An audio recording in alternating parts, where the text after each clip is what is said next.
नमस्कार दोस्तों, सभी को जय Hind. Tally point accounting classes की इस सीरीज में आज हम कंटिन्यू पढ़ रहे हैं। आज चैप्टर नंबर 9 है और टैली पॉइंट अकाउंटिंग क्लासेस में आप सभी स्टूडेंट्स का स्वागत है। और आज बहुत इंपॉर्टेंट टॉपिक पढ़ने वाले हैं, बहुत मोस्ट इंपॉर्टेंट टॉपिक पढ़ने वाले हैं।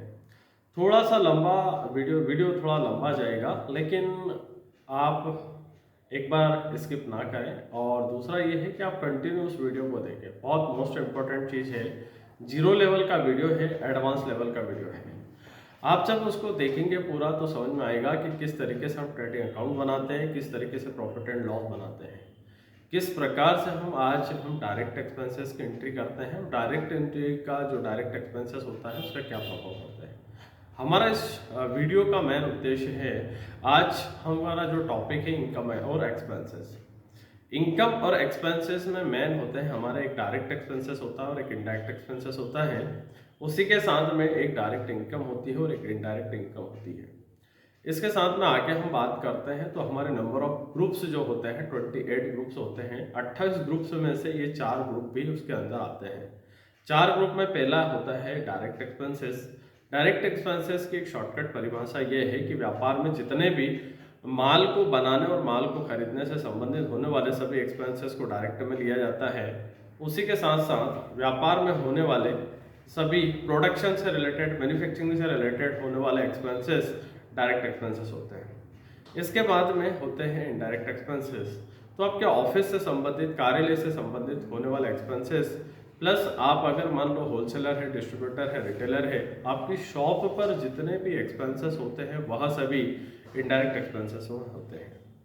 इसी के साथ में होता है आपकी कोई डायरेक्ट इनकम होती है, आप कोई सर्विस सेल करते हैं या कोई मूल मेन इनकम है आपकी, तो उसको डायरेक्ट इनकम कहते हैं। जैसे कि एग्जांपल के तौर पर आपका विज्ञापन का काम है कोई पेपर में, जो कि आप पेपर में विज्ञापन देते हैं और विज्ञापन, अगर आप विज्ञापन का कॉन्टैक्ट लेते हैं और विज्ञापन से आपकी कोई आय होती है तो वहाँ पर या डायरेक्ट इनकम। आप कोई गाड़ी की सर्विसिंग का आपका काम है, कोई इलेक्ट्रॉनिक सर्विसिंग का काम है आपका, तो आप यहाँ पर या कॉन्ट्रैक्टर है तो आपकी ये कोई भी जो सर्विस होती है वो डायरेक्ट इनकम में जाती है। इसी के साथ साथ होते हैं इनडायरेक्ट इनकम। व्यापार में जितनी होने वाली अप्रत्यक्ष आय, जिनको हम अन्य सोर्सेस से होने वाली आय को इनडायरेक्ट इनकम में लेते हैं। एक एग्जांपल के तौर पर यहाँ पर आपका कमीशन जो होता है वो इनडायरेक्ट इनकम है, आपका इंटरेस्ट आपका इनडायरेक्ट इनकम है, आपका डिस्काउंट कहीं से रेशियो होता है तो इनडायरेक्ट इनकम होती है।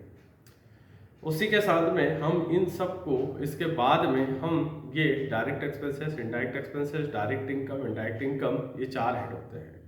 ये भी उन 28 ग्रुप्स का पार्ट है जो कि हमने ग्रुप की सीरीज पढ़ी थी।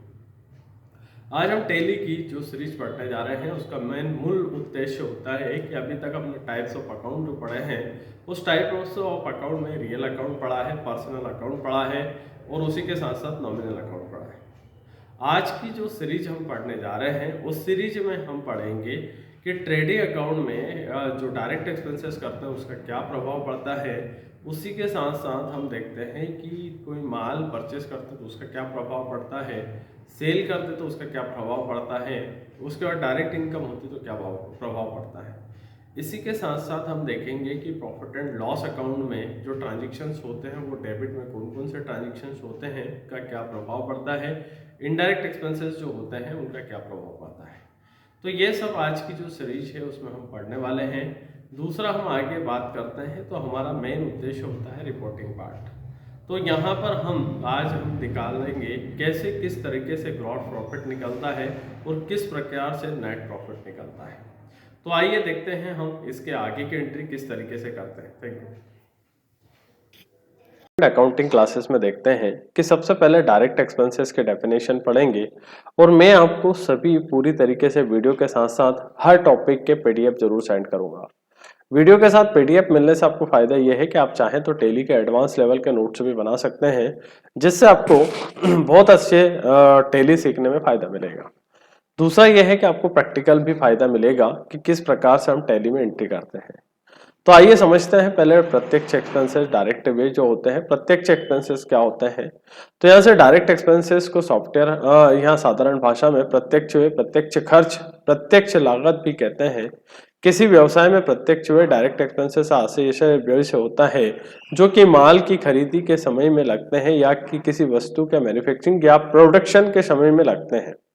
उदाहरण के लिए यदि किसी व्यवसाय में वस्तु का निर्माण होता है तो वस्तु के निर्माण के समय में लगने वाले wages, expenses, purchase of raw material और उसी के साथ साथ यहाँ पर expenses gas and fuel and power expenses आदि व्यय प्रत्यक्ष व्यय डायरेक्ट एक्सपेंसेस कहलाते हैं। यदि हम साधारण भाषा में समझते तो प्रत्यक्ष खर्च डायरेक्ट एक्सपेंसेस वो खर्च होते हैं जो कि कच्चा माल खरीदकर उसे फिनिश गुड्स में परिवर्तन करते समय लगते हैं। तो ये डायरेक्ट एक्सपेंसेस की परिभाषा है। यहाँ पर कुछ लिस्ट दे रखी है जो कि आप इसको नोट डाउन कर सकते हैं। प्रत्यक्ष खर्च जो होते हैं उनका खर्च होते हैं अंतिम खातों में कहाँ लिखे जाते हैं। दोस्तों अब हमारे सामने प्रश्न आता है कि प्रत्यक्ष खर्च डायरेक्ट एक्सपेंसेस को अंतिम खाते में कहाँ लिखा जाता है, क्योंकि बहुत से नए अकाउंटिंग यूजर प्रत्यक्ष खर्च को डायरेक्ट एक्सपेंसेस के बारे में नहीं जानते हैं। तो दोस्तों सीधी सी बात है कि जिस प्रकार हम व्यापार खाता ट्रेडिंग अकाउंट के डेबिट पक्ष में गुड्स परचेस को लिखते हैं उसी प्रकार से हम प्रत्यक्ष खर्च डायरेक्ट एक्सपेंसेस को भी व्यापार खाते ट्रेडिंग अकाउंट के डेबिट पक्ष में लिखेंगे, क्योंकि ये सभी खर्च भी यहाँ पर गुड्स परचेस को साबित करते हैं। प्रत्यक्ष व्यय इनडायरेक्ट एक्सपेंसेस क्या होता है? इनडायरेक्ट एक्सपेंसेस वो साधारण भाषा में प्रत्यक्ष व्यय प्रत्यक्ष खर्च और प्रत्यक्ष लागत भी होते हैं जिस व्यवसाय में अप्रत्यक्ष इनडायरेक्ट एक्सपेंसेस से ऐसे व्यय से हैं जो माल गुड्स खरीदी परचेस से संबंधित नहीं होते हैं अर्थात अप्रत्यक्ष व्यय कहलाते हैं। इनडायरेक्ट एक्सपेंसेस में उन सभी व्ययों को शामिल किया जाता है जो कि माल गुड्स को खरीदने समय नहीं लगते हैं और यदि इन किसी व्यवसाय में माल गुड्स का निर्माण होता है तो उसमें लगने वाले सभी खर्चों को भी प्रत्यक्ष व्यय को इनडायरेक्ट एक्सपेंसेस में शामिल नहीं किया जाता है। अप्रत्यक्ष व्यय इनडायरेक्ट एक्सपेंसेस में केवल उन्हीं खर्चों को शामिल किया जाता है जो माल खरीदी गुड्स परचेस के बाद या माल निर्माण गुड्स मैन्युफैक्चरिंग के बाद लगते हैं। जैसे यदि माल गुड्स को बेचने के लिए एडवर्टाइजमेंट करना होता है तो advertisement expenses, goods rent, light bill, T expenses, water expenses आदि खर्च को प्रत्यक्ष व्यय इनडायरेक्ट एक्सपेंसेस कहते हैं। इस प्रकार हम कह सकते हैं कि अप्रत्यक्ष व्यय इनडायरेक्ट एक्सपेंसेस ऑफिस रिलेटेड होते हैं। अप्रत्यक्ष व्यय खर्च इनडायरेक्ट एक्सपेंसेस की लिस्ट। दोस्तों अब हम कुछ अप्रत्यक्ष व्यय इनडायरेक्ट एक्सपेंसेस के उदाहरण देखेंगे जिन्हें लाभ हानि खाता प्रॉफिट एंड लॉस अकाउंट में शामिल किया जाता है। यहाँ पर इनडायरेक्ट एक्सपेंसेस अप्रत्यक्ष एक्सपेंसेस की कुछ लिस्ट दी हुई है तो इसको हम प्रैक्टिकल समझेंगे। इसी के आगे हम चलते हैं। यहाँ पर मेंटेनेंस और भी कई सारे खर्चे होते हैं। अप्रत्यक्ष आय इनडायरेक्ट इनकम क्या क्या होती है? तो इनडायरेक्ट इनकम को साधारण भाषा में अप्रत्यक्ष आय और गैर व्यावसायिक आय भी कहते हैं। किसी भी व्यवसाय में अप्रत्यक्ष आय से ऐसी आय से होता है जो व्यवसाय में माल की खरीदी व बिक्री गुड्स यहाँ से सेल्स एंड परचेस से संबंधित होती है।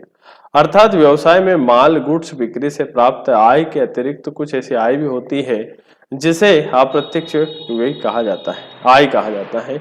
यदि हमारे व्यवसाय में कुछ वेस्ट सामग्री बेचने से कुछ आय होती है तो उसे अप्रत्यक्ष आय में लिखा जाता है। इसी प्रकार से यदि हमें बैंक से कुछ इंटरेस्ट प्राप्त होता है तो उसे अप्रत्यक्ष आय के रूप में लिखा जाता है। यह अप्रत्यक्ष आय की लिस्ट है। प्रत्यक्ष आय डायरेक्ट इनकम क्या होती है? डायरेक्ट इनकम को साधारण भाषा में प्रत्यक्ष आय भी कहते हैं। किसी व्यवसाय में प्रत्यक्ष आय डायरेक्ट इनकम से ऐसी आय से होता है जो हमें व्यवसाय के में सीधे माल की बिक्री गुड्स सेल करने के पश्चात होती है। जैसे यदि हमारी एक किराना दुकान है और दुकान में रखी हुई किसी वस्तु का थोक मूल्य 100 रुपए है और यदि इस वस्तु को 105 रुपए में बेचते हैं तो हमें जो 5 रुपए का लाभ होता है वह हमारी प्रत्यक्ष आय डायरेक्ट इनकम होती है। दूसरे शब्दों में कहा जाए तो प्रत्यक्ष आय डायरेक्ट इनकम हमें व्यवसाय में माल की बिक्री के बाद प्राप्त होती है। प्रत्यक्ष व्यय इनडायरेक्ट एक्सपेंसेस क्या होते हैं? प्रत्यक्ष यहाँ से ये प्रत्यक्ष व्यय हटा देते हैं तो इस तरीके से हम इसको देख सकते हैं। इसी के साथ में प्रत्यक्ष आय की लिस्ट भी यहाँ पर दी हुई है। प्रत्यक्ष आय की अंतिम यहाँ खाते में क्या कहाँ होता है? प्रत्यक्ष आय डायरेक्ट इनकम को अंतिम खाते में कहाँ लिखा जाता है? दोस्तों, यदि हम मैनुअल अकाउंटिंग का कार्य करते हैं तो हमारे सामने यह प्रश्न रहता है कि प्रत्यक्ष आय डायरेक्ट इनकम को अंतिम खाते में कहाँ लिखा जाए, ताकि हमें व्यवसाय में के सही लाभ और हानि का ज्ञान हो सके। तो हम दोस्तों, जैसे अभी हमने पढ़ा कि प्रत्यक्ष आय डायरेक्ट इनकम का संबंध सेल से होता है और यहाँ से हम गुड्स को, सेल्स को व्यापार खाते, ट्रेडिंग अकाउंट के क्रेडिट पक्ष में लिखते हैं। इसीलिए हम प्रत्यक्ष आय डायरेक्ट इनकम को व्यापार खाते में, ट्रेडिंग अकाउंट में क्रेडिट पक्ष में लिखते हैं। तो यहाँ पर हमने यहाँ पर एक थ्योरिकल पार्ट कंप्लीट करा। यहाँ पर आपको इसी के साथ में नोट्स भी मिलेगा, ठीक है, प्रैक्टिकल नोट्स मिलेगा, पीडीएफ मिलेगा, जरूर ध्यान से देखिएगा। अब हम यहाँ से कुछ परचेस करते हैं और कुछ सेल्स करते हैं। मैं आपको आज क्रेडिट परचेस, क्रेडिट सेल्स से सिखाऊंगा। उसके साथ में हमने इसके पहले कॉन्ट्रा एंट्री पढ़ी है, उसको भी सिखाऊंगा। इसी के साथ में बैंक से किस प्रकार ट्रांजेक्शन करते हैं, कुछ पेमेंट में कैश से करना सिखाऊंगा, कुछ हम कैश से करना सीखेंगे। इसी के साथ में कुछ रिसिप्ट हम कैश से करेंगे, कुछ बैंक से करेंगे। तो आइए हम टैली की ओर चलते हैं प्रैक्टिकल में, और किस तरीके से हम एंट्री करते हैं। टैली में यहाँ पर हम नई कंपनी बनाते हैं। अगर आपको कंपनी क्रिएशन से रिलेटेड, आपको यहाँ से कंपनी बनाना चाहते हैं तो यहाँ से आप कंपनी बनाइएगा। हम यहाँ से इनकम और एक्सपेंसेस के नाम से कंपनी बनाते हैं, या फिर एक नई कंपनी बनाते हैं, विनायक ट्रेडर्स कंपनी। अब यहाँ से विनायक ट्रेडर्स कंपनी बनाई, यहाँ से बाकी की चीज हमने कंट्रोल एस एक्सेप्ट कर लिया। यहाँ से मेरा एक्सेप्ट करने के बाद में यहाँ से हमारे पास में मेन पॉइंट आता है कि यहाँ से हम इन्वेंट्री को नो करते हैं और जीएसटी को नो क्यों करते हैं। इसका मूल कारण होता है, अभी हम बेसिक अकाउंटिंग सीख रहे हैं। मैं उन स्टूडेंटों को ध्यान में रखकर अकाउंटिंग सिखाता हूं जो कि नॉन कॉमर्स हैं, बिल्कुल जीरो से सीखना चाहते हैं। अगर आप इन्वेंट्री और जीएसटी को बंद कर लेंगे, डिसेबल कर लेंगे, तो अभी आपको इन्वेंट्री के बारे में, स्टॉक के बारे में नहीं पूछेगा परचेस सेल्स में। तो अभी हम बेसिक अकाउंटिंग में वैल्यू बेस्ड परचेस सेल करेंगे।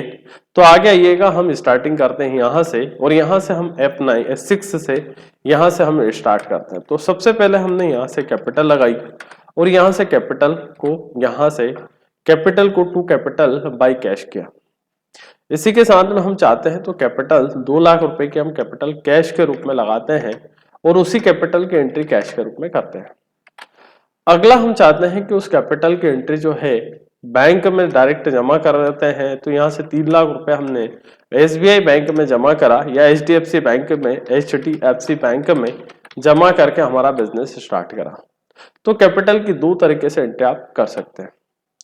इसी के आगे हम आते हैं, तो यहाँ से हमने एक अगला टॉपिक पढ़ा था परचेस और सेल्स का।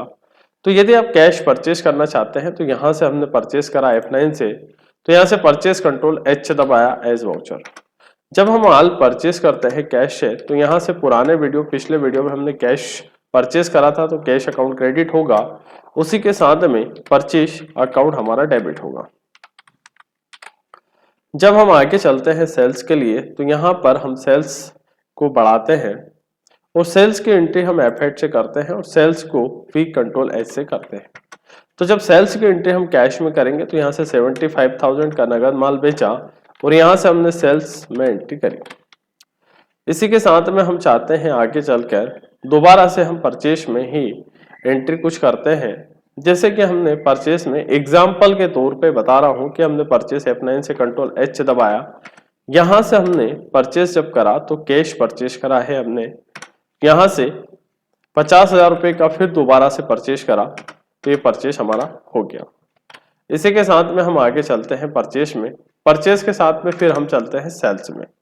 तो यहाँ पर हम F8 से सेल करेंगे, यहाँ से 1,25,000 रुपए का दोबारा से हमने सेल्स करा, तो यहाँ पर हमारी कैश सेल करते हैं 1,25,000 रुपए का, 1,25,000 रुपए।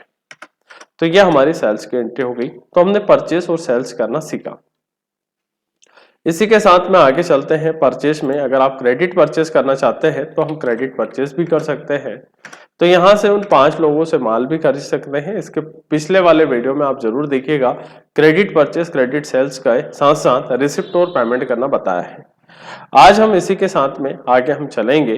पूरी एक बार हम पहले कंप्लीट कर लेते हैं यहाँ से पेमेंट को। तो यहाँ से हम सबसे पहले डायरेक्ट एक्सपेंसेस करेंगे। तो हमारे पास में डायरेक्ट एक्सपेंसेस के लिए हमेशा जो खर्चे होते हैं वो डेबिट होते हैं और उनका जो ग्रुप होता है वो डायरेक्ट में जाएगा। यहाँ पर हमारा नॉमिनल अकाउंट अप्लाई होगा। नॉमिनल अकाउंट का पहला नियम ये कहता है कि व्यापार के सभी खर्चे, हानि, चोरी, टूट फूट को डेबिट करें और व्यापार के आय और लाभ को क्रेडिट करें। तो हम कंटिन्यू यहाँ से चलते हैं तो एक्सपेंसेस करते हैं और जिन डायरेक्ट एक्सपेंसेस को हम करेंगे उनका जो प्रभाव पड़ेगा वो ट्रेडिंग अकाउंट का डेबिट साइड में पड़ेगा, परचेस के नीचे आएंगे। और जो भी हम डायरेक्ट इनकम करेंगे वो सेल्स के ऊपर प्रभाव पड़ेगा, क्रेडिट साइड। इनडायरेक्ट एक्सपेंसेस अगर हम करते हैं तो इनडायरेक्ट एक्सपेंसेस का प्रॉफिट एंड लॉस अकाउंट का डेबिट साइड में प्रभाव पड़ेगा। और अगर इनकम होती है, इनडायरेक्ट इनकम अप्रत्यक्ष आय होती है, तो प्रॉफिट एंड लॉस अकाउंट के क्रेडिट साइड में प्रभाव पड़ेगा। तो आइए देखते हैं इस तरीके से हम एंट्री करते हैं। तो हमारे पास में यहाँ से एंट्री करते हैं तो अब पहले सबसे पहले हम वेजेस लगाते हैं। वेजेस का मतलब होता है मजदूरी। यहाँ से ग्रुप सिलेक्ट करते हैं डायरेक्ट एक्सपेंसेस 50,000 रुपए का। यहाँ से हम एंट्री करेंगे 5,000 रुपए की और इसको करेंगे कैश के रूप में।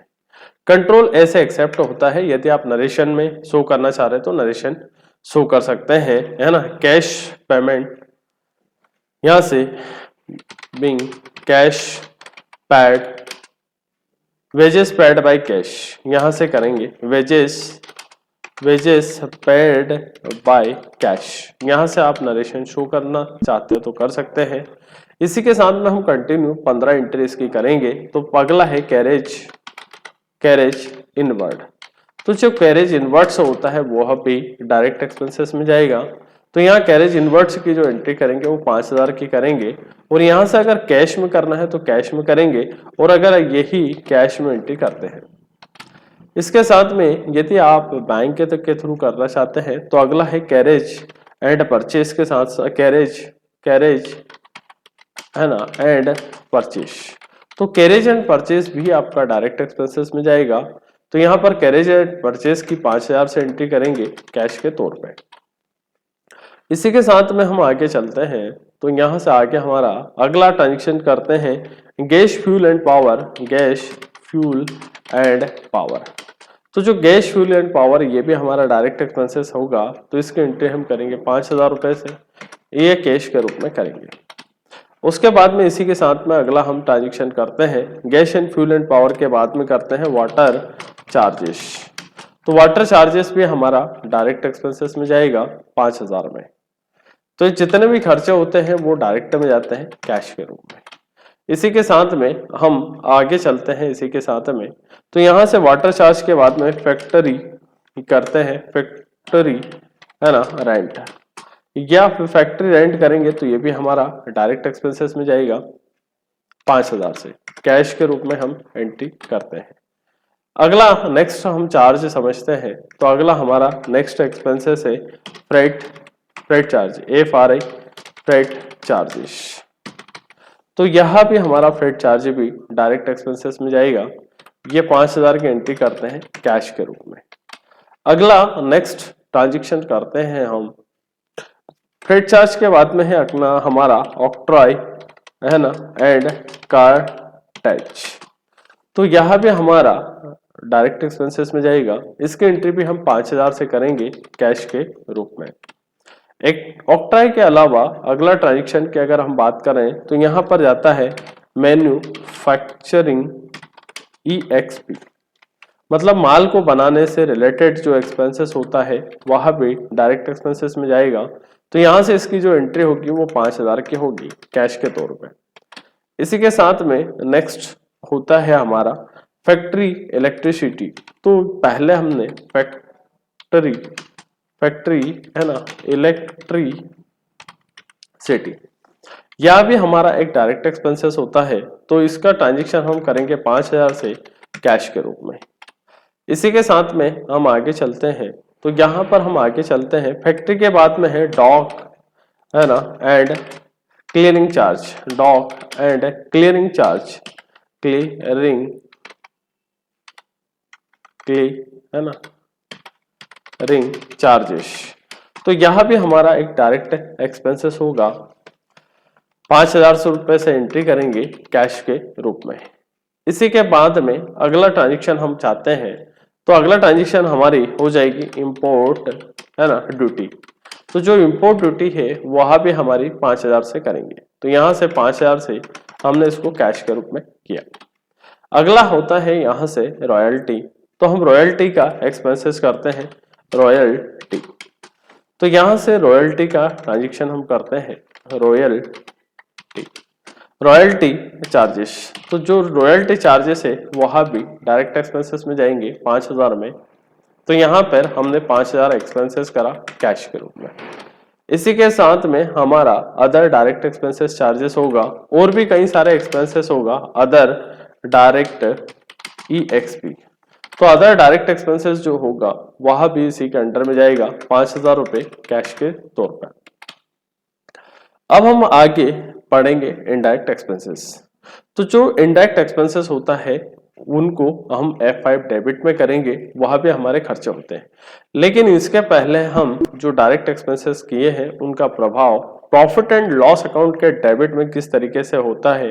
तो यहाँ तो एक तो हमारे जो alter profit and loss account पे गए, हमने डे बुक पे यहाँ पर प्रॉफिट एंड लॉस पे अल्टर के साथ F1 प्रेस करा, तो ये ट्रांजेक्शन आपके सामने आ गया।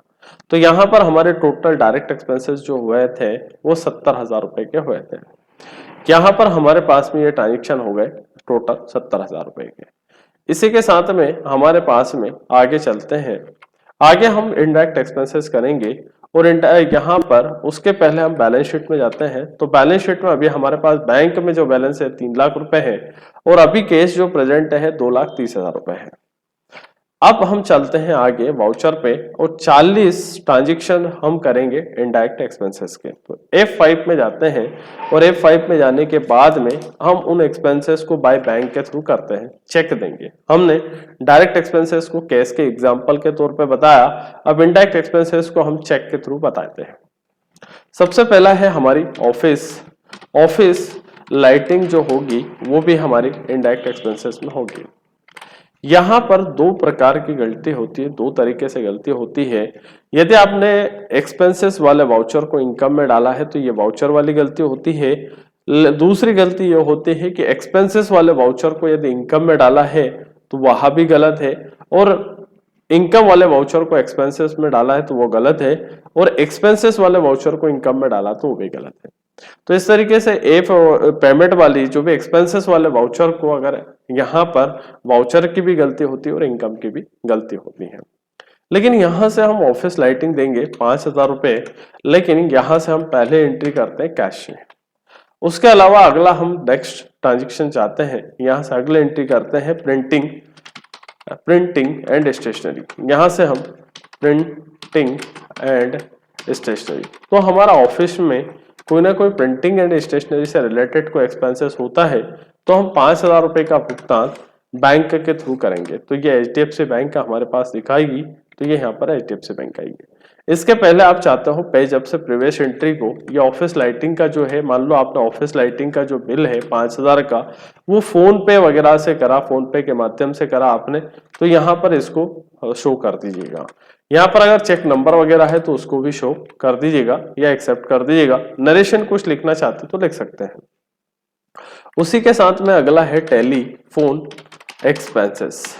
तो जो टेलीफोन एक्सपेंसेस है वह भी हमारा इनडायरेक्ट एक्सपेंसेस होता है 5,000 में कैश के रूप में। उसके बाद में अगला हम जाते हैं यहाँ से एम्प्लॉय सैलरी। यहाँ से एम्प्लॉय, है ना, सैलरी जो होती है वो भी हमारी इनडायरेक्ट एक्सपेंसेस में जाएगी। तो इसको हम 5,000 रुपए से भुगतान करेंगे HDFC से। इसी के साथ में नेक्स्ट जाता है ऑफिस रेंट। तो जो ऑफिस का किराया है वह भी हमारा इनडायरेक्ट एक्सपेंसेस होता है, तो इसको भी हम बाय चेक के थ्रू देते हैं लैंडलॉर्ड को। इसी के साथ में अगला होता है लीगल चार्जेस।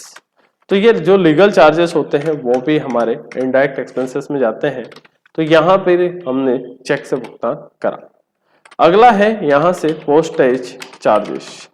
तो पोस्टेज चार्जेस भी हमारे डायरेक्ट एक्सपेंसेस में जाएंगे 5,000 में कैश के रूप में। यहाँ से हम बैंक करते हैं HDFC।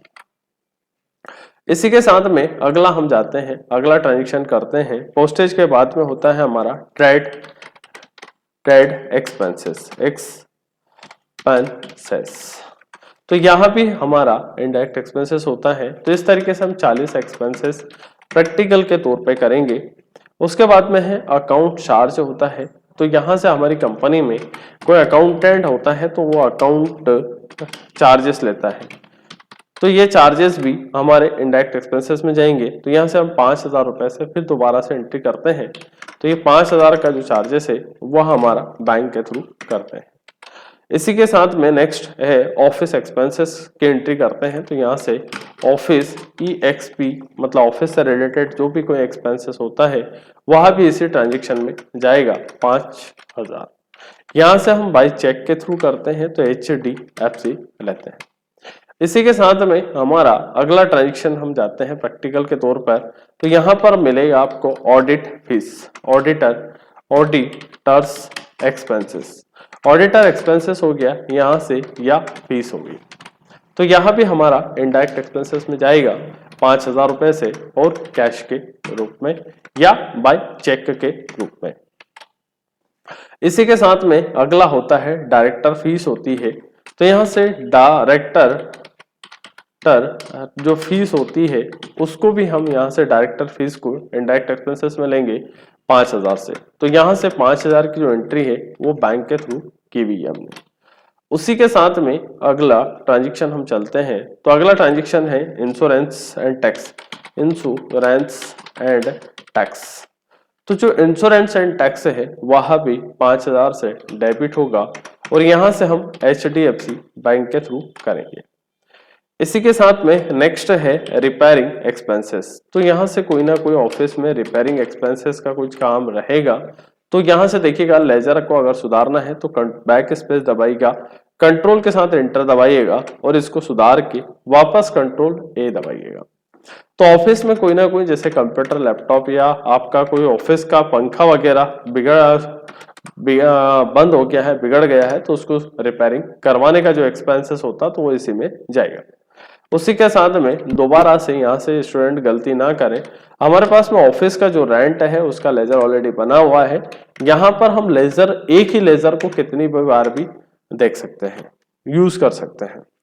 अगर आप डेट डालना चाहे तो F2 से डेट भी डल जाती है। यहाँ से अगला चाहते हैं नॉर्मल है ना, इंटरेस्ट, या फिर हम डायरेक्ट इंटरेस्ट पेड भी बना सकते हैं। नॉर्मल इंटरेस्ट भी बना सकते हैं या फिर डायरेक्ट इंटरेस्ट पेड भी बना सकते हैं। तो हमने किसी को चेक के थ्रू इंटरेस्ट दिया है तो चेक हो जाएगा और अगर कैश यूज करा तो कैश हो जाएगा। इसी के साथ साथ हम चलते हैं, आगे जाते हैं। यहां से हम चाहते हैं, ठीक है, मोटर कार EXP। अगर हम कोई ऑफिस के काम के लिए, ऑफिस के वर्क के लिए हम हमारी कोई कार या बाइक वगैरह को यूज करते हैं और उसमें जलने वाला फ्यूल वगैरह हम पे करते हैं तो उसको भी हम यहाँ पर लेंगे। उसके अलावा हमारी कंपनी, हमारी फर्म कोई ना कोई डोनेशन देती है कोई समाज को, किसी मंदिर को, तो यहाँ से हमारा जो डोनेशन होता है वो भी हमारा इनडायरेक्ट एक्सपेंसेस है। तो यहाँ से उसकी एंट्री भी हम करेंगे 5,000 रुपए यहाँ से HDFC। डोनेशन के साथ साथ हम कोई ना कोई कंपनी का प्रचार प्रसार करवाते हैं, विज्ञापन करवाते हैं, तो यहाँ से वो एक्सपेंसेड यहाँ से एडवर्टाइजमेंट जो है एक्सपेंसेस, वह भी हमारा एक प्रकार का कंपनी का इनडायरेक्ट एक्सपेंसेस है। तो यहाँ से उसको भी हम यहाँ से लेंगे और इसको हम HDFC के थ्रू करेंगे। उसी के साथ साथ हम चाहते हैं यहाँ पर अगला कमीशन पैड। यहाँ से कोई गुड्स माल बिकवाता हूं तो यहाँ से मुझे कमीशन देना पड़ता है, तो उसके लिए कमीशन के एंट्री करेंगे, कमीशन पैड। तो ये जो कमीशन होता है, कमीशन चुकाते हैं, तो वह हमारे लिए खर्चा होता है। एक कमीशन रिसीव भी होता है, उसको आगे हम पढ़ेंगे, वह हमारी इनडायरेक्ट इनकम होती है। कमीशन पैड जहां होता है वहां पर समझ जाइएगा कि हमारे अप्रत्यक्ष आय या इनडायरेक्ट इनकम एक्सपेंसेस होता है। उसी के साथ में कमीशन के बाद में होता है कैरेज आउटवर्ड। कोई ना कोई माल आपने बेचा है और उस माल को भेजने में आपकी जिम्मेदारी है, यानी कि सेलिंग का जो ट्रांसपोर्ट का एक्सपेंसेस है, सेल्स करने का, आपको डिलीवर करना है, गुड्स को डिलीवर करना है और गुड्स को डिलीवर करने में जो खर्चा आएगा वो कैरेज आउटवर्ड कहलाता है। तो वो भी हमारा एक डायरेक्ट एक्सपेंसेस होता है। यानी कि लोडिंग वाले को चेक दिया है या कैश दिया है तो आप यहाँ से चेक या कैश का भी यूज कर सकते हैं, जिसके थ्रू कि हम आसानी से यहाँ से एंट्री कर पाएंगे। तो यहाँ पर हम कैश अगर दिया है तो कैश यूज करेंगे, और अगर उसी को चेक के थ्रू पेमेंट कराए तो बैंक का यूज कर सकते हैं। इसी के साथ में हम अगला ट्रांजेक्शन करते हैं। तो यहाँ से कैरेज आउटवर्ड के बाद में है गोडाउन रेंट है। हमारा कोई ना कोई गोडाउन है, गोडाउन गो है ना डा उन कोई है, तो गोडाउन रेंट अगर हम देते हैं तो उसको भी इनडायरेक्ट एक्सपेंसेस में लेते हैं 5,000 रुपए से। और अगर हम लैंडलॉर्ड हमारे लैंडलॉर्ड मालिक को कोई चेक के माध्यम से भुगतान करते हैं तो चेक आ जाएगा। उसके अलावा हमने कोई गुड्स बेचा और उसमें कोई पैकिंग का एक्सपेंसेस हुआ, पैकिंग एक्सपेंसेस, यानी कि कोई माल बाहर सप्लाई करना है और उसमें कोई एक्स्ट्रा पैकिंग लगती है और तो उसका एक्सपेंसेस भी हमको वहन करते हैं, तो वो इनडायरेक्ट एक्सपेंसेस होता है। इसी के साथ हमें होता है बैड डेब्ट्स रिवर्स।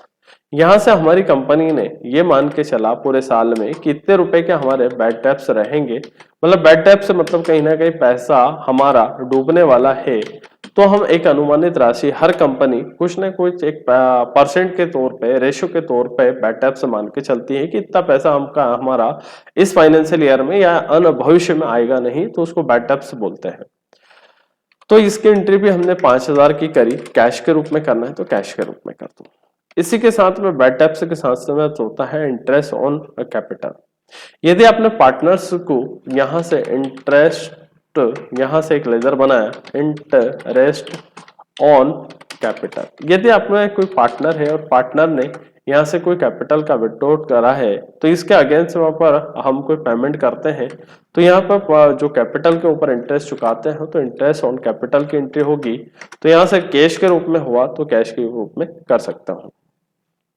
उसी के बाद में इंटरेस्ट ऑन लोन, कोई ना कोई आपने इंटरेस्ट लिया, कोई लोन से पैसा लिया है तो उसके ऊपर लगने वाले ब्याज को भी इसमें के ऊपर लेंगे। इंटरेस्ट ऑन लोन भी हमारा इनडायरेक्ट एक्सपेंसेस में जाएगा, तो इसकी एंट्री भी हम यहाँ पर कैश के तौर पे करेंगे, तो यहाँ कैश यूज करेंगे।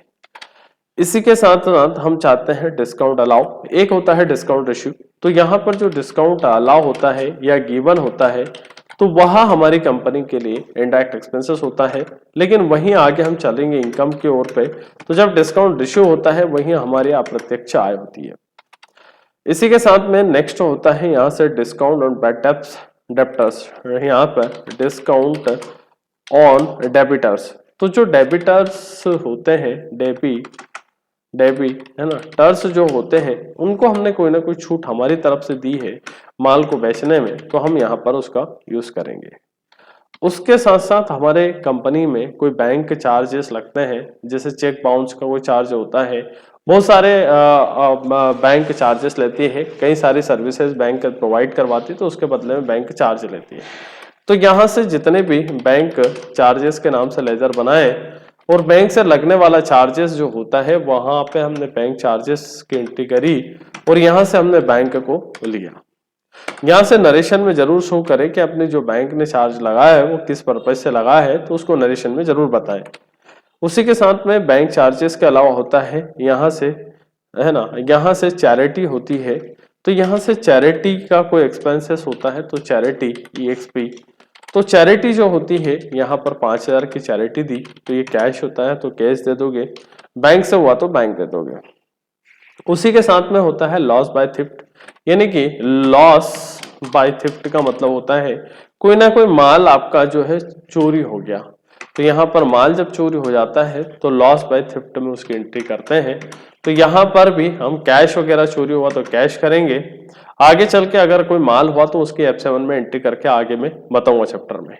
उसी के साथ में यहाँ से अगला जो है गेस्ट, हमारा कोई ना कोई गेस्ट ऑफिस में गेस्ट विजिटिंग हुई है, कहीं ना कहीं बाहर से कोई ना कोई आए हैं विजिटिंग, तो यहाँ से गेस्ट विजिटिंग अगर होती है तो ये भी एक्सपेंसेस होता है।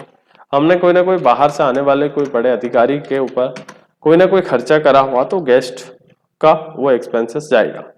उसके बाद में अगला होता है यहाँ से कन्वेंस जो एक्सपेंसेस होता है, कन्वीनियंस एक्सपेंसेस होता है, यानी कि कोई ना कोई ट्रैवलिंग एक्सपेंसेस होता है, तो वो भी यहाँ पर जाएगा। तो यहाँ पर हमने उसको 5000 में करा और कैश के रूप में। इसके अलावा आगे जाता है हमारा नेक्स्ट, यहाँ पर हम चाहते हैं रिपेयरिंग चार्ज हमारा दोबारा से आ चुका है, तो यहाँ से रिपेयरिंग एक्सपेंसेस 5000 रुपये का करा है कैश के रूप में। इसी के साथ में लॉस बाय थ्रिफ्ट के साथ में यहाँ से कंज्यूम के बाद में टी एक्सपेंसेस, तो ये टी एक्सपेंसेस हमारा ऑफिस में जो चाय आती है वह हम इनडायरेक्ट एक्सपेंसेस के रूप में लेंगे 5000 कैश के रूप में, ये कैश के रूप में एंट्री करेंगे। इसी के साथ में हम आगे जाते हैं, टी एक्सपेंसेस के साथ में होता है स्टाफ वेलफेयर। स्टाफ वेलफेयर जो होता है, सॉरी स्टाफ है ना, वेलफेयर यानी कि हमारे ही स्टाफ की कोई ना कोई पार्टी रखी, कोई फेयरवेल पार्टी रखी है, तो हम भी इसी को लेंगे। हमारे स्टाफ पर कंपनी ने कोई खर्चा करा है तो वहां भी एक प्रकार का इनडायरेक्ट एक्सपेंसेस होता है। यदि कोई आगे चार्ज कैश से दिया तो कैश लेंगे, यदि बैंक से लिया तो हम एचडीएफ से लेंगे। इसी के साथ में स्टाफ कोई टूर पे जाता है या स्टाफ किसी ऑफिस के काम से बाहर जाता है, तो यहां से हमने स्टाफ की जो एंट्री करी है, स्टाफ के ट्रैवलिंग, यहाँ पर स्टाफ के ट्रैवलिंग का एक्सपेंसेस, तो स्टाफ ट्रैवलिंग एक्सपेंसेस भी इसी में जाएगा 5000 रुपए, और यहाँ से हमने करा एज कैश के रूप में, या हमने एचडीएफसी से करा चेक दिया, कुछ भी हम कैश के रूप में करना चाहते हैं तो कैश यूज कर लेंगे। उसके बाद में अदर कोई एक्सपेंसेस होते हैं तो अदर एक्सपेंसेस भी हम यूज कर लेते थे, अदर EXP। तो और भी कोई सारे अदर एक्सपेंसेस होते हैं तो वो भी इनडायरेक्ट एक्सपेंसेस में जाएगा, तो यहाँ से 5000 की एंट्री इसकी करेंगे। इसी के साथ में हम यहाँ से F6 दबा प्रेस करेंगे तो हमारी जो इनकम्स होती है वो क्रेडिट होती है F6 में। तो यहाँ से हम इनकम को जो लेंगे, इनडायरेक्ट इनकम को लेंगे, तो हम उसको कैश के रूप में भी ले सकते हैं, चेक के रूप में भी ले सकते हैं।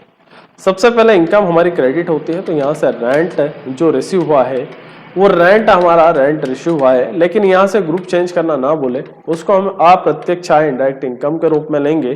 तो ये इनकम हमारी 20,000 के रूप में हुई। ये इनकम हम कैश में भी ले सकते हैं, ये हमारी जो रेंट हुआ बाय चेक भी ले सकते हैं, HDFC से हुआ, या फिर कोई फोन पे वगैरह गूगल पे करा है तो वो भी इसी में जाएगा। इसी के साथ में हम आगे जाते हैं तो यहाँ आगे एंट्री करते हैं इनकम फ्रॉम इन्वेस्टमेंट। तो यहाँ पर इनकम फ्रॉम इन्वेस्टमेंट, तो जो इनकम फ्रॉम इन्वेस्टमेंट जो एंट्री होती है 5000 की, वह हम कैश में एंट्री करते हैं। इसी के साथ में अगला एंट्री होती है interest on drawing, interest on drawing. तो जो इंटरेस्ट ऑन ड्राइंग होती है, ड्राइंग, वह भी हमारी इनकम होती है ड्राइंग,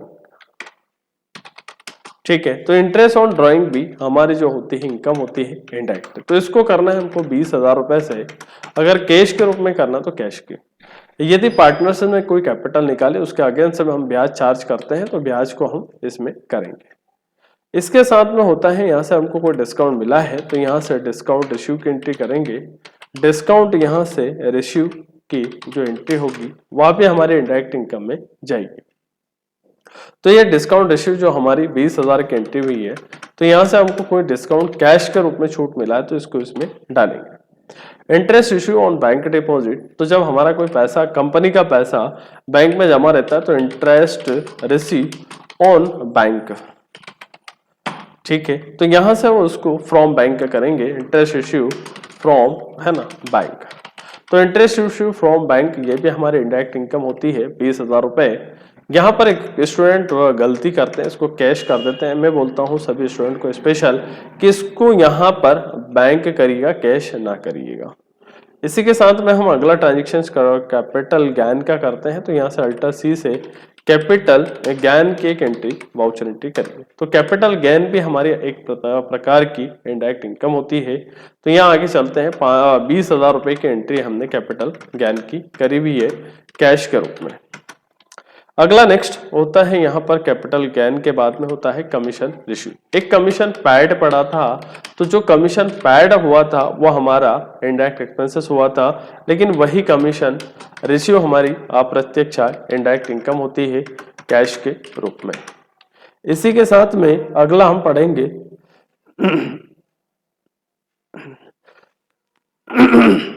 पढ़ेंगे यहाँ से इंटरेस्ट ऑन बैंक डिपॉजिट।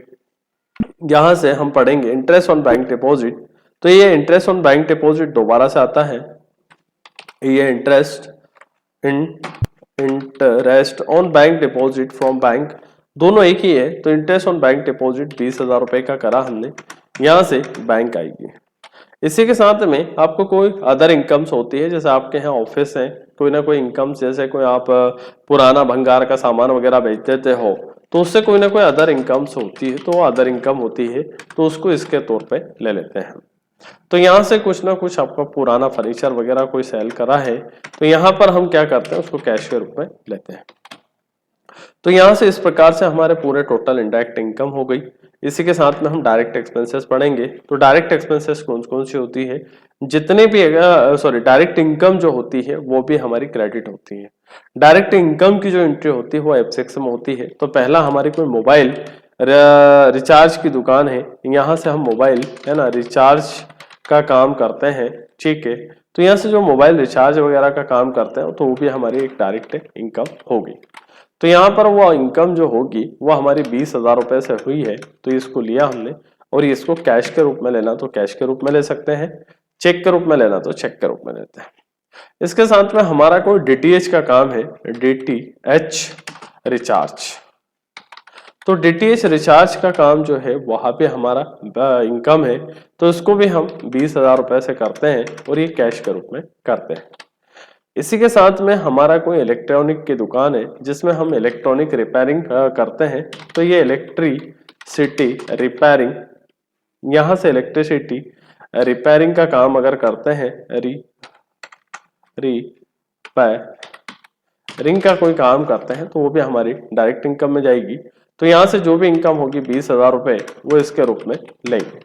उसके बाद में यहाँ से मोबाइल का रिपेयरिंग का कोई काम है तो एक मोबाइल रिचार्ज अलग होता है, यहाँ से मोबाइल यहाँ से रिपेयरिंग हम करते हैं तो उसको भी इसी में लेते हैं, ठीक है। तो यहाँ पर उससे भी हमको होने वाली आय को भी डायरेक्ट इनकम में लिया जाता है 20,000 रुपए, और इसी 20,000 रुपए को कैश के रूप में रखना है तो कैश के रूप में रख लेंगे, या चेक के थ्रू करना है तो चेक के थ्रू कर लेंगे, जैसा आप चाहते हो वैसा आप कर सकते हो। इसी के साथ में यहाँ से हम अगला लेते हैं। अगला जो ट्रांजेक्शन होता है यहाँ पर विजिटिंग कार्ड प्रिंटिंग का काम है, हमारा ग्राफिक का काम है, तो यहाँ से हम लेते हैं विजिटिंग कार्ड। तो यहाँ से विजिटिंग है ना कार्ड, ठीक है, प्रिंटिंग कार्ड प्रिंटिंग, हमारी कोई ग्राफिक की दुकान है जहां से कोई इनकम होती है, फ्लैक्स वगैरह बनाने से होती है, बैनर बनाने से होती है, शादी के कार्ड वगैरह बनाने से, पत्रिका वगैरह बनाने से जो इनकम होती है तो उसको भी हम डायरेक्ट इनकम में लेंगे। उसी के साथ साथ हमारा कोई सर्विस सेंटर है, बाइक का कार का सर्विस सेंटर है, तो यहाँ से bike car repairing, bike and A car है ना रिपेयरिंग अगर करते हैं, रिपेयरिंग है ना करते हैं तो उससे होने वाले इनकम को भी इसी में लेते हैं। तो इस तरीके से हमारी ये 20,000 की इनकम हो गई और यहाँ से हम इसको कैश में लेते हैं। ये इस तरीके से हम ट्रांजेक्शन करते हैं। दूसरा हम यहाँ से आज हम क्रेडिट परचेस को करेंगे और क्रेडिट परचेस को करने के साथ साथ क्रेडिट सेल्स भी करेंगे और उनके हम रिसिप्ट और पेमेंट को पढ़ेंगे। तो यहाँ से हम चेक के थ्रू पढ़ेंगे। तो अगला हम जो ट्रांजेक्शन अगले क्लास जो पढ़ेंगे वो रिसिप्ट पेमेंट बाय बैंक करेंगे। आने वाली जो क्लास रहेगी उसको रिसिप्ट और पेमेंट बाय बैंक के माध्यम से करेंगे।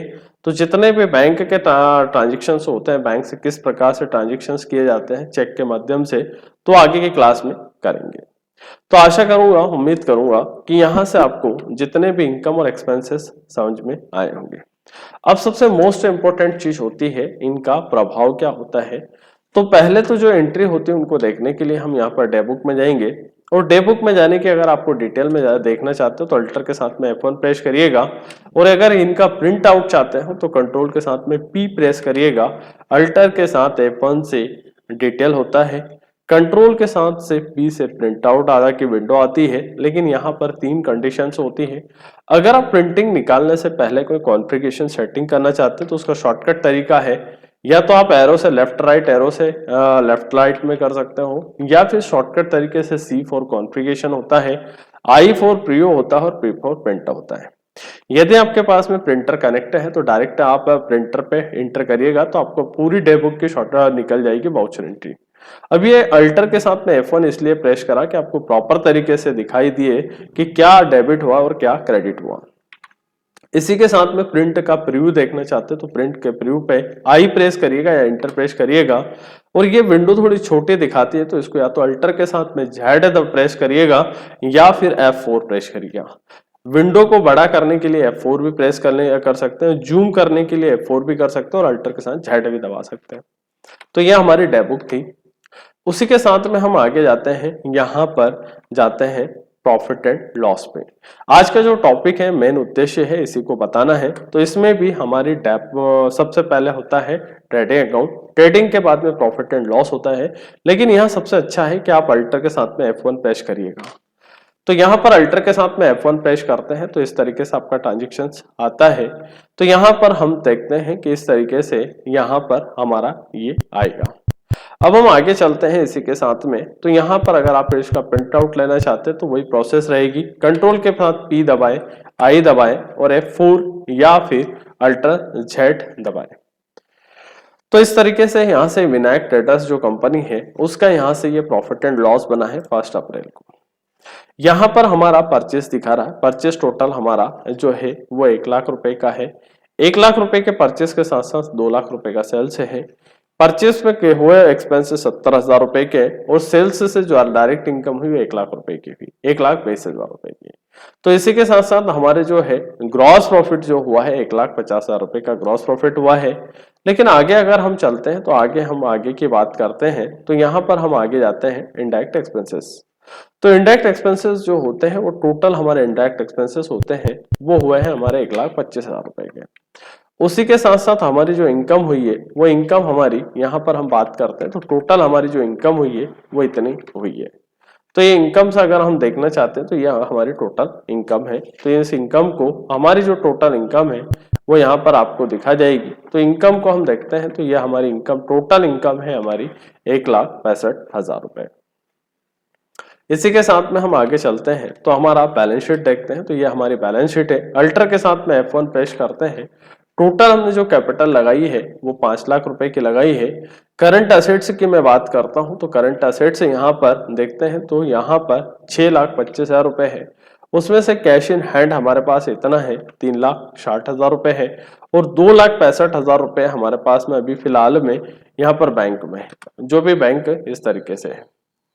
यदि आपसे पूछा जाए कि टोटल डायरेक्ट एक्सपेंसेस कितने हुए, इनडायरेक्ट इनकम कितनी हुई है, तो यहां से आप डिटेल में सभी के बारे में जानना चाहते हैं तो डिस्प्ले मोर रिपोर्ट पे जाइएगा, पर्टिकुलर अकाउंट बुक पे जाइएगा और यहाँ से लेजर वाइज अगर बात करते हैं कि आपसे पूछा गया कि एम्प्लॉय की जो सैलरी है वो सैलरी कितनी दी है, तो यहाँ से एम्प्लॉय की जो सैलरी दी है वो आपको पता चल जाएगी। मंथ वाइज हमेशा देखना हो तो वो भी देख सकते हैं। हमेशा जो खर्चे होते हैं वो डेबिट में दिखाते हैं और इनकम हमेशा क्रेडिट में दिखाती है। तो एक एक लेजर का अगर आपको ब्यौरा अलग अलग तरीके से देखना है तो आप देख सकते हैं। यदि आपको ग्रुप वाइज बात किया जाए कि आपसे बताइएगा जरा हमें कि इनडायरेक्ट एक्सपेंसेस कितना है, तो आप ग्रुप पे जाइएगा, इनडायरेक्ट एक्सपेंसेस पे जाइएगा, खर्चे हमेशा डेबिट होते हैं तो आपके टोटल एक्सपेंसेस 1,90,000 रुपए के हुए हैं। इसी के साथ में अगर आपसे पूछा जाए कि आपकी टोटल इनकम कितनी हुई, तो हमारी टोटल इनकम 1,65,000 रुपए की है। अब इस इनकम को हम देखते हैं यहाँ से, तो इनकम हमारे इनकम के बाद में डायरेक्ट एक्सपेंसेस को अगर हम बात करें तो यहाँ से डायरेक्ट एक्सपेंसेस हमारे टोटल डायरेक्ट एक्सपेंसेस 70,000 रुपए के हैं और डायरेक्ट इनकम जो हमारी है वो 1,20,000 रुपए की है। तो इस तरीके से आप इनका प्रिंट आउट भी निकाल सकते हैं। आगे चलते हैं, इसी के साथ में हम देखते हैं अगर कोई गलती होती है तो उनको भी यहीं से डेबुक पे सुधार सकते हैं। ये बहुत शॉर्टकट तरीका है। अगर आपको कैश फ्लो, फंड फ्लो देखना है तो आप यहाँ से देख सकते हैं। तो उसके अलावा आप यहाँ से कंट्रोल के साथ में एन प्रेस करके फाइनेंशियल रिपोर्ट भी जान सकते हो। अगर आपसे पूछा गया कि यहाँ से आपने माल कितने का खरीदा तो ये भी देख सकते हो। अगर आपसे सेल्स रिपोर्ट बाहर ही चाहिए तो ये भी देख सकते हो। आपसे के बारे में आपसे कैश पूछा जाए तो ये भी देख सकते हो। तो कंट्रोल प्लस एन से कैलकुलेटर भी होता है। आपसे पूछा जाए कि 2 लाख रुपए का हमें 20% निकालना है तो 2 लाख मल्टीप्लाई 20 और शिफ्ट के साथ 5 दबा के उसको दिखा दीजिए। तो आशा करूंगा, उम्मीद करूंगा कि ये वीडियो आपको पसंद आया होगा। वीडियो पसंद आया तो लाइक करें और शेयर करें। अपने दोस्तों के पास में शेयर जरूर करें, लाइक जरूर करें, इसको कमेंट जरूर करें, उसके बाद में इस वीडियो को सब्सक्राइब जरूर करें कि आने वाले टाइम में आपको बहुत जल्दी नोटिफिकेशन मिले। तो आज के लिए बहुत बहुत धन्यवाद। जय हिंद, जय भारत, थैंक यू।